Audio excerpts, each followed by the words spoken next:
The Tiger II, the Tiger B, the Königstiger, the King Tiger, whatever you want to call this vehicle, it was a monster.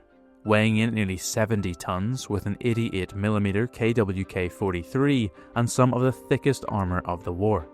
It was built in two variants, the Tiger II-P with a Porsche turret and the Tiger II-H with the Henschel turret. Ooh, except it wasn't. Neither Porsche or Henschel had anything to do with these turrets.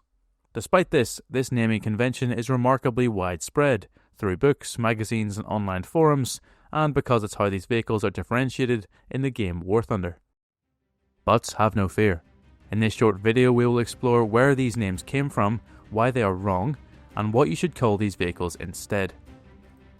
Our story begins in 1941, when Porsche began work on their design for a heavy tank that would eventually be armed with the 8.8cm KWK-43 gun.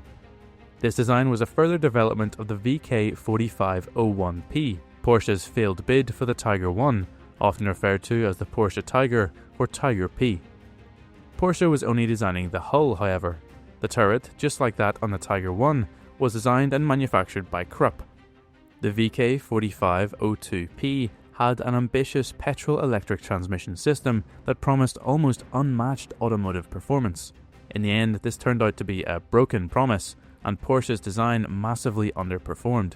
However, the German High Command had already put in orders for the vehicle, and 50 turrets had already been produced by Krupp. These turrets were a departure from the Germans' usual boxy designs, and featured a thick cast mantlet, a smoothly curved front, and steeply angled side and roof armour. To provide enough space for the commander, a bulge was bent into the left side turret panel.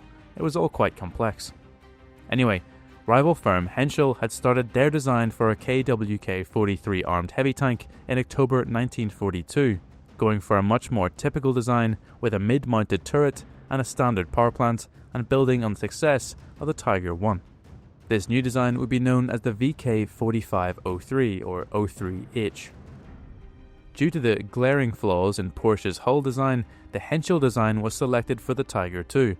Krupp, in the meantime, had changed the Tiger II turret to this one, a massively simplified design with a flat front, less angular sides, and no bulge for the commander on the left. But Krupp still had 50 of the original curved turrets, so these were delivered to Henschel and fitted to the first 50 vehicles to leave the production line before production switched over to the simplified turret. So there we go. To summarise, the so-called Tiger II-P and Tiger II-H both consist of a Krupp turret on a Henschel hull.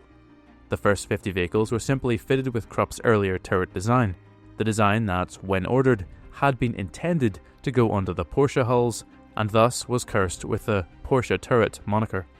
So what should we call them? The current and most sensible naming convention is to refer to the earlier design as the pre-production turret and the later design as the production turret. That is how the Tank Museum differentiated them during the period where they had both designs in their collection, and it certainly reflects the history of the vehicle much more accurately. You could also use early and late, curved and flat, complex and simplified, handsome and ugly, just please anything but Porsche and Henschel. Anyway, I hope this video was informative or at least enjoyable to watch. If you have any more misconceptions or myths for me to tackle, then do leave them down below. Subscribe for more videos like this, and consider supporting me on Patreon like these lovely people. See you next time.